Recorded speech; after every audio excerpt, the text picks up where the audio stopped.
Bonjour à tous. Voilà, donc nous sommes partis pour ce cours de droit d'enregistrement, troisième cours. Donc voilà, cette petite capsule à suivre pour les explications et donc les exercices à réaliser. Je vous rappelle donc que vous me devez les remettre via Moodle sous forme de devoir. Alors, la dernière fois, j'avais commencé donc les opérations de transmission à titre onéreux de biens immeubles en Belgique et j'en étais restée aux taux du droit, donc taux qui sont différents de région à région. Alors, on voit que les régions wallonnes et bruxelloises ont un taux de 12,5% et la région flamande de 10%. C'est ce qu'on appelle les taux de base. Alors, je vous avais dit que au-delà de ces taux de base, il existe évidemment des abattements et des taux réduits. Et donc, c'est ça que l'on va commencer aujourd'hui. Alors, avant même de voir les taux réduits et les abattements, il faut voir le b.a.-ba, c'est-à-dire la base imposable. Donc, c'est bien de donner un taux de base, ou même dire qu'il y a des abattements, des taux réduits, mais il faut savoir sur quelle base imposable on applique ces taux, ces réductions, voire ces abattements. Il y a des règles à respecter et donc il faut savoir de quel montant partir pour pouvoir faire le calcul. Alors, il y a des règles à respecter. La première, c'est de dire ce qu'on prend comme base imposable, c'est la valeur conventionnelle du bien que vous achetez. C'est ce qu'on appelle en jargon juridique la valeur subjective. Mais attention, on prend cette valeur conventionnelle si et seulement si cette valeur conventionnelle est supérieure à la valeur vénale, qu'on appelle valeur objective. Alors la valeur conventionnelle, c'est bien celle que je paye au vendeur, le montant que je paye au vendeur. La valeur vénale, c'est la valeur que l'on pourrait retirer du bien immeuble si on le vendait dans des conditions normales de marché. Et donc, comment est-ce qu'on détermine une valeur vénale? En général, en comparant le bien avec d'autres biens similaires au niveau de la superficie, du quartier, de garage, de jardin, etc., etc. Alors, cette valeur conventionnelle, qui doit donc être prise en compte, elle ne l'est que si elle est supérieure à cette valeur vénale. Parce que si ce n'est pas le cas, c'est la valeur vénale alors qu'on prend en compte pour pouvoir commencer le calcul.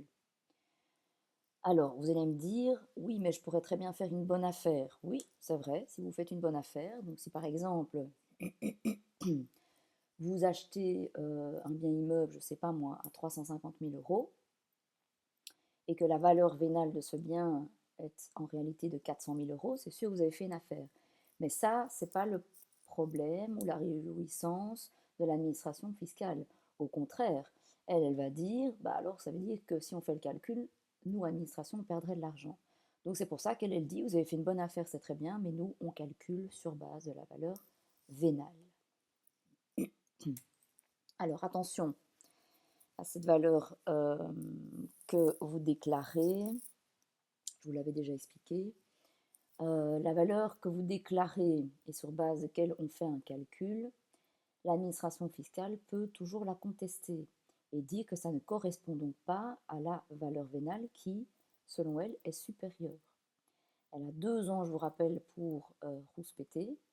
Et donc, si elle estime que, voilà, vous avez acheté votre bien, vous avez déclaré à 350 000, mais elle estime que la valeur vénale de ce bien, c'est 450 000, elle va faire le calcul sur 450 000. Et en plus, elle va vous considérer comme mauvaise foi. Parce que c'est vrai qu'il y a des gens qui sont tentés de faire la fraude, comme on avait expliqué. Et donc, elle pourrait vous demander non seulement un accroissement d'impôt, mais aussi une amende. Alors, attention à ce que je dis toujours, si ça tombe, vous n'êtes pas expert, et donc vous êtes tout à fait de bonne foi, et vous dites, mais moi j'ai vraiment acheté ce bien en toute bonne foi, à ce prix-là, je ne me rendais pas compte que la valeur vénale était supérieure. Si c'est le cas, vous pouvez le dire à l'administration, mais il va falloir aussi prouver les choses. Sinon, malheureusement, l'administration fiscale taxera sur la valeur qu'elle estime. Alors, s'il y a un problème justement sur cette valeur, vous n'êtes pas d'accord, l'administration annonce une valeur, vous n'êtes pas d'accord sur cette valeur, il faut faire une expertise. Alors, je vous rappelle, renversement de la charge de la preuve, ce n'est pas à l'administration de prouver que ce bien vaut autant, c'est à vous à prouver que ce bien vaut autant. Donc, ce n'est pas l'administration fiscale à prouver que ce bien vaut 450 000 euros, c'est à vous à prouver que ce bien vaut 350 000. Donc, comment est-ce qu'on fait? On fait une expertise. Et attention, l'expertise ne se fait pas de manière unilatérale. Si vous voulez avoir la paix avec l'administration, il faut que l'expertise soit reconnue par elle. Donc, c'est pour ça qu'on dit souvent qu'il vaut mieux faire une expertise conjointe avec l'administration, en sachant cependant que c'est vous qui payez cette expertise et pas l'administration. Alors, attention, quand on parle de valeur conventionnelle, c'est vrai que c'est le prix de l'immeuble que j'ai payé entre les mains du vendeur. Mais c'est également les éventuelles charges que l'on pourrait y ajouter. Alors, je vous donne des exemples. Je mets droit personnel de jouissance pour le vendeur, paiement de dette du vendeur par l'acheteur, impôt à payer par l'acheteur avant son entrée de jouissance, etc., etc. Ça veut dire quoi? Alors, il faut bien le comprendre, parce que parfois, il y en a qui ont des difficultés avec ça. Je prends l'exemple de paiement de dette du vendeur par l'acheteur. Imaginons que le vendeur ait fait des travaux, je ne sais pas moi, des travaux de toiture, et que la facture à régler n'a pas encore été payée par lui au moment où il vend. Et il vous dit, écoutez, voilà, moi je vous fais l'immeuble à autant, mais je vous transfère la dette aussi de la facture pour le toit que je n'ai toujours pas payée. Donc imaginons que vous achetez votre bien immeuble à 400 000 et qu'il y a une facture pour la toiture de, je ne sais pas moi, 35 000. Votre immeuble, la valeur conventionnelle de laquelle vous allez partir pour faire votre calcul, ce n'est pas 400 000, mais c'est bien 435 000. Parce que c'est comme si vous aviez acheté ce bien immeuble à 435 000 et pas à 400 000. D'accord? Pareil, droit personnel de jouissance pour le vendeur. Normalement, quand on fait une vente, le droit de propriété est transféré immédiatement du vendeur vers l'acheteur.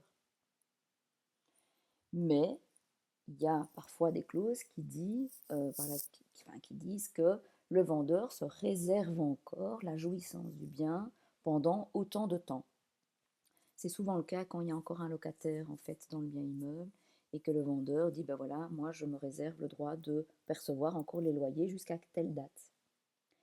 Eh bien, c'est la même chose.